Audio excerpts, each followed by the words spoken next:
L'irrationalité d'une telle croyance avait déjà été démontrée d'une façon similaire par le pionnier de la physique moderne, le grand scientifique anglais Isaac Newton.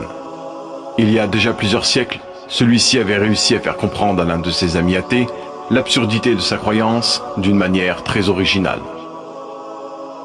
Pour ce faire, il avait demandé à un mécanicien de fabriquer une reproduction miniature du système solaire.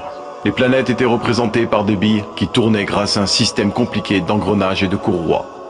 Newton plaça ensuite cette reproduction sur son bureau de travail dans son cabinet. Un jour, son ami athée entra dans la pièce et voyant cette superbe reproduction du système solaire, il fut très émerveillé et demanda qui l'avait fait. Newton, qui était en train de lire, leva les yeux et assura son ami avec le plus grand sérieux que personne ne l'avait fait, mais que c'était par le plus pur hasard que les éléments s'étaient rassemblés de la sorte. Son ami athée fut étonné et répliqua avec une certaine vivacité. « Tu dois me prendre pour un sot.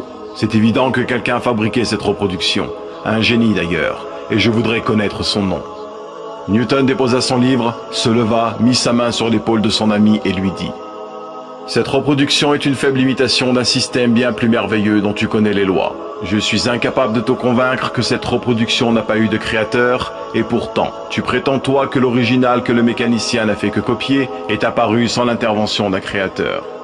Explique-moi, je t'en prie, par quel raisonnement es-tu arrivé à une pareille conclusion ? Explique-moi, je t'en prie, par quel raisonnement es-tu arrivé à une pareille conclusion ? Si on n'arrive donc pas à percevoir que des choses complexes puissent avoir émergé par hasard, prétendre cela pour des choses encore plus complexes serait une conclusion qui est en apparente conflit avec notre raison. Comment pourrait-on concevoir que le système solaire soit apparu par chance, alors qu'on n'arriverait jamais à concevoir cela avec une simple reproduction ?